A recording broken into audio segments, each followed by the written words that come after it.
Hello guys, Bigg Boss 7 Tamil இன்னைக்கு episode முடிஞ்சிருச்சு. இந்த எபிசோடில் புள்ளி கேங்க யாருமே எதுவுமே செய்யலேன்னு கேட்டுட்டு இருந்தீங்க. இன்னைக்கு வச்சு வறுத்தெடுத்துட்டார் அப்படின்னு தான் சொல்லணும். அது பூர்ணிமாவை வச்சு வருன்னு வறுத்தெடுத்துட்டாரு. என்னாச்சு, என்னென்ன சொன்னார், என்னென்னலாம் கழுவி ஊற்றுனாரு அப்படின்றதுலாம் இந்த வீடியோவில் நம்ம இப்போ பார்க்கலாம். இன்னைக்கு வந்தோடனே எபிசோட எதில் ஸ்டார்ட் பண்ணார் அப்படின்னு நீங்கள் பார்த்தீங்கன்னா, ஃபர்ஸ்ட் வந்து எல்லாரோட பெர்ஃபார்மன்ஸும் எப்படி நீங்கள் பண்ணீங்க, என்ன எக்ஸ்பீரியன்ஸ் அப்படின்றத ஷேர் பண்ணுங்க அப்படின்றத சொன்னாங்க. எல்லாருமே அவங்கவுங்களோட ஷேர் பண்ணாங்க. அதே நேரத்தில் இவர் என்ன சொன்னார்னா, நீங்கள் எல்லாருமே நல்லா பண்ணீங்க அப்படின்ற மாதிரி ஒருத்தர் தனித்தனியாக வந்து அப்ரிஷியேட் பண்ணிட்டு இருந்தாரு. அதுக்கப்புறம் தான் இந்த டாஸ்கில் எல்லாரும் ஆக்டர்ஸாக நல்லா இருந்தீங்க, ஆனால் இந்த ஆக்டர்ஸ்க்கு பணம் வந்ததுக்கப்புறம் அவங்களோட முகமே மாறிடுச்சு, அவங்களோட குணமே மாறிடுச்சு அப்படின்ற மாதிரி சொன்னார். அது எதுக்கு சொன்னார் அப்படின்னா, அந்த மணி வர்த்தனை அந்த மாறிச்சில பணம் ஒருத்தருக்கு ஒன்று கொடுத்துட்டு இருந்தாங்களே, அதை பற்றி பேச ஸ்டார்ட் பண்ணார். அப்போ ஃபஸ்ட்டே ரவீனாவை எழுந்திரிச்சு கேட்க ஆரம்பிச்சிட்டாரு, இந்த மாதிரி நீங்கள் கொடுத்தீங்களே, எந்த ஒரு பெர்ஃபார்மன்ஸும் பார்க்காம எந்த அடிப்படையில் நீங்கள் கொடுத்தீங்க, அது ஃபேவரட்டிசம் தானே, அது தப்பு தானே, ரூலில் இருக்குது, இல்லை அதுக்கு ரூலில் இருக்க மாதிரி இருக்குது, கரெக்டு தான், ஆனால் அதுக்காக நீங்கள் மொத்த பணத்தையும் ஒருத்தர்கிட்ட எடுத்து கொடுக்கலாமா, அது தப்பு தானே அப்படின்ற மாதிரி ஃபர்ஸ்ட் கமல் சார் சொன்னார். அப்புறம் என்ன ஆச்சு அப்படின்னு ஒருத்தராக கேட்டுருந்தாரு. ஒருத்தர் ஒரு பதில் சொல்லியிருந்தாங்க. அதுக்கப்புறம் தான் புள்ளி கேங்க்கு வந்தார். உடனே நிக்சன் என்ன சொல்லிட்டாரு ஃபர்ஸ்ட் அப்படின்னா, ஆமாம் சார், தப்பு தான் சார், நாங்கள் பண்ணது தப்பு தான், நாங்கள் ஆனால் அது பண்ணுறதுக்காக தான் நாங்கள் இப்படி பண்ணோம்னு சொல்லிட்டாரு. உட்காருங்க நிக்சன் அப்படின்னாரு. பூர்ணிமா அடுத்தது உட்காந்துருந்தாங்க. பூர்ணிமா விட்டுட்டு மாயா நீங்கள் சொல்லுங்கள் அப்படின்னாங்க. I am so sorry sir, I am extremely sorry, நான் பண்ணது தப்பு தான், என்னை மன்னிச்சுக்கோங்க, அவங்க பண்ணது தப்பு அப்படின்னு நாங்கள் ஒன்று பண்ணல, அதுவுமே தப்பு தான் sir, I am extremely sorry அப்படின்னு சொல்லி மொத்தமாக காலில் விழுந்து மன்னிப்பு கேட்டுட்டாங்க. அப்புறம் விக்ரம் எழுந்திரிச்சு ஒன்று சொன்னார். என்ன சொன்னார் அப்படின்னா, நாங்கள் இந்த ஒரு விஷயத்துக்காக தான் பண்ணோம், நாங்கள் வந்து எதுக்காக பண்ணோம், அவங்க பண்ணது தப்பு அப்படின்னு உணர்த்துக்காக தான் நாங்கள் இதை பண்ணமே தவிர வேறு எதுக்காகவும் பண்ணலை அப்படின்ற மாதிரி சொன்னார். உடனே பூர்ணிமா என்ன சொன்னாங்க, சார் நீங்கள் என்ன ஸ்கிப் பண்ணிட்டீங்க சார் அப்படின்னு வந்து கேட்டார். ஓ அப்படியா, இது வந்து நான் ஆக்சிடென்டலாக பண்ணலை, இது வேணும்னே தான் நான் பண்ணேன், ஏன்னா நீங்களும் அப்படி தானே சொல்கிறீங்க, நீங்கள் என்ன வேணால் சொல்வீங்க, அதை நான் கேட்டுட்ருக்கணுமா அப்படின்ற மாதிரி சொன்னார்.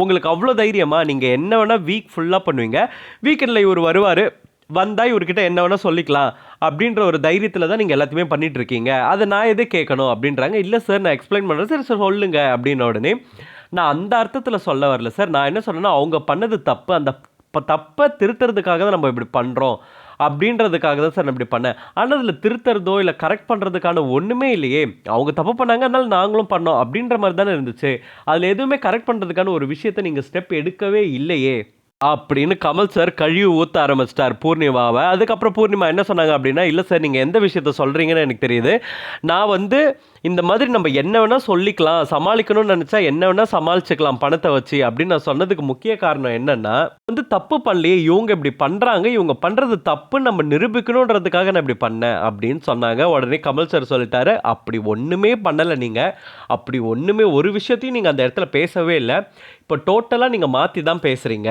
அப்படின்ற மாதிரி கமல் சார் சொன்னார். அந்த டோனில் நீங்கள் சொல்லவே இல்லை, அந்த ஒரு ரிதமில் உங்களோட பேச்சு இல்லவே இல்லை அப்படின்றத சொன்னார். பூர்ணிமாவுக்கு அதுக்கப்புறம் நிறைய திட்டு விழுந்துச்சு, நிறைய சொன்னார். அதுக்கப்புறம் பூர்ணிமா எழுந்துச்சு சாரி சொன்னாங்க. சாரி சொல்லிவிட்டு, சார் இந்த மாதிரி என்னை மன்னிச்சுக்கோங்க, நான் வேறு ஒரு கருத்தை சொல்ல வந்தேன், பட் அது வேறு விதமாக நான் சொல்லிட்டேன் அப்படின்ற மாதிரி கேட்டாங்க. உடனே கமல் சார் சொன்னார், நான் வந்து உங்களை குத்தி காட்டுறேன்ற மாதிரி நினச்சிக்கிறேன், நான் டைரெக்டாகவே சொல்கிறேன், உங்களோட லாங்குவேஜை பாருங்கள், உங்களோட டோனை பாருங்கள், நீங்கள் எப்படி பேசுகிறீங்கன்றதை கவனிங்க, அதுக்கப்புறம் என்னவா வேணால் பேசுங்க அப்படின்ற மாதிரி சொன்னார். அவங்களுக்கு ரொம்பவே ஃபீல் ஆகிட்டாங்க அப்படின்னு தான் சொல்லணும். அட்லீஸ்ட் இப்போவாச்சும் கொஞ்சமாச்சும் மாறி அதுக்கான ஸ்டெப்ஸை எடுக்கணும் அப்படின்றது தான் பூர்ணிமாவுக்கு எல்லாருமே சொல்கிறது. அகைன் அந்த இடத்துல கூட அவங்க வந்து அது தப்புன்றதை ரியலைஸ் பண்ணாமல், நான் இப்படி தான் சொன்னேன், அட்லீஸ்ட் அவங்க வந்து லாஸ்ட்டாக வந்து ஓகே, நான் வேறு விதமாக சொல்ல வந்ததை இப்படி சொல்லிட்டு சாரி சார் அப்படின்னாச்சும் சொல்லி முடித்தாங்க. பட் ஆனால் பூர்ணிமா மேலே இருந்தது தப்பு தான். பூர்ணிமா மட்டும் மாட்டலை, மாயாலேருந்து விக்ரம்லேருந்து எல்லாருமே மாட்டினாங்க. மாயாவை என்ன சொன்னார் அப்படின்னா, ஒரே வாரத்தில் உங்களுக்கு தெரியாமல் எதுவும் இங்கே நடக்க போகிறது கிடையாது, எல்லாமே உங்களோட அறிவுறுத்தல் படி தான் நடந்துட்டுருக்கு அப்படின்ற மாதிரி சொல்லிட்டாரு. விக்ரமுக்கும் ஒரு விஷயத்த ரொம்ப கிளியராக சொன்னார், நீங்கள் ஒரு தாட்டில் இவங்க கூட பழகிட்டு இருக்கீங்க, ஆனால் அதே தாட்டில் தான் அவங்களும் பழகிறாங்களான்னு நினச்சா கிடையவே கிடையாது, அவங்க வேற ஒரு தாட்டில் உங்க கூட பழகிட்டு இருக்காங்க, தயவு செய்து 2 மிங்கிள் பண்ணாதீங்க. இது ஒரு இண்டிவிஜுவல் கேம். உங்களோட இண்டிவிஜுவாலிட்டி மாதிரி அவங்களோட இண்டிவிஜுவாலிட்டி இருக்குன்றத முதல்ல நம்பாதீங்க அப்படின்ற மாதிரி இன்டைரக்டாக விக்ரம் கிட்ட போட்டுட்டாரு. விக்ரமும் அப்போ லைட்டாக ரியலைஸ் பண்ண மாதிரி இருக்கு. அப்போ நம்ம திங்க் பண்ண மாதிரி பூர்ணிமா மாயா திங்க் பண்ணல, அவங்க வேற ஏதோ திங்க் பண்ணியிருக்காங்க, நம்மளை வச்சு கோல் போட வச்சுட்டாங்க அப்படின்ற மாதிரின்றத அப்புறம் தான் விக்ரம் வந்து உணர்றாரு. ஸோ இப்படியே புள்ளி கேங்கோட ரோஸ்ட் போச்சு, மொத்தமாக வச்சு கிழிச்சிட்டா இருந்தால் சொல்லணும். பட் வேறு என்ன பண்ணுறதுன்னு அடித்து துரத்தவா முடியாது. அடுத்த வாரம் அவங்க இருந்து தான் ஆகணும். அதனால எந்த அளவுக்கு ரோஸ்ட் பண்ண முடியுமோ முடிஞ்சுட்டு, ஓகே இதுக்கப்புறமாச்சும் பார்த்து நடந்துக்கோங்க அப்படின்னு டீசெண்டாக சொல்லி விட்டுட்டாரு.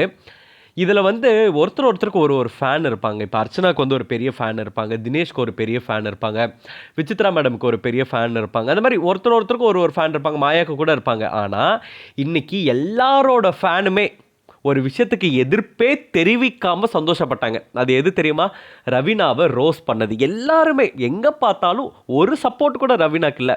அவ்வளோ சந்தோஷப்பட்டாங்க எல்லாருமே. ஆஹா கிடச்சிருச்சு, இத்தனை நாள் வெயிட் பண்ணது இன்னைக்கு தாண்டா நடந்துச்சு அப்படின்ற மாதிரி ஒரு குதூகலத்தை இன்னைக்கு பார்த்தோம். நாளைக்கு என்ன நடக்க போகுது அப்படின்றது சுத்தமாக கெஸ்ஸே இல்லை. வெயிட் பண்ணி தான் பார்க்கணும் என்ன நடக்க போகுது அப்படின்றத. இந்த மாதிரி பிக் பாஸ் அப்டேட் நீங்கள் தெரிஞ்சுக்கணுன்னா ஸ்க்ரீன் டாக்கிஸ் சேனலுக்கு சப்ஸ்கிரைப் பண்ணுங்கள்.